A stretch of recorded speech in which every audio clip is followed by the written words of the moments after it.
లో అన్ని హిట్సే, అందరూ స్టార్ హీరోలే, ఎవరికి ఫ్లాప్ ఇవ్వలేదు. నిర్మాతలకు డిజాస్టర్స్ అంతకంటే ఇవ్వలేదు. అయినా సరే ఆ డైరెక్టర్ కు కంటిన్యూస్ గా మూవీస్ ఉండవు. ఆయన సినిమాలు చేయాలి అనుకున్నప్పుడే చేస్తాడు. ఆయన టచ్ లోకి వెళ్లే హీరోలతోనే వర్క్ చేస్తాడు. ఇంతకీ ఎవరా దర్శకుడు? 2007లో మున్నా మూవీతో కెరీర్ ప్రారంభించాడు వంశీ పైడిపల్లి. 18 ఏళ్ల కెరీర్ లో కేవలం 6 చిత్రాలు మాత్రమే తెరకెక్కించాడు వంశీ. ప్రతిసారి అదే గ్యాప్. 2 ఏళ్ల క్రితం తమిళ హీరోతో వారీసు అనే మూవీ తీశాడు. దళపతికి మంచి హిట్ ఇచ్చాడు. మళ్లీ ఇంతవరకు సౌండ్ లేదు. 2 ఏళ్లుగా వంశీ ఏం చేస్తున్నాడు, ఎక్కడున్నాడు, ఎవరి కోసం కథను సిద్ధం చేస్తున్నాడు, ఈ డీటెయిల్స్ ఏమీ తెలియదు.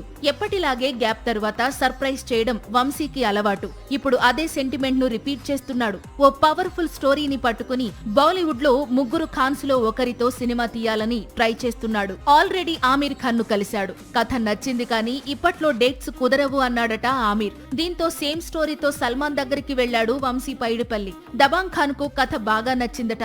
దిల్ రాజు బ్యానర్ లో Vamshi Salman combination movie sets పైకి వెళ్లనుందట. సాక్షి టీవీ ప్రసారాలను నిలిపివేయడం చట్టరీత్యా నేరం. సాక్షి టీవీ ప్రసారాల కోసం మీ స్థానిక కేబుల్ ఆపరేటర్ని వెంటనే సంప్రదించండి.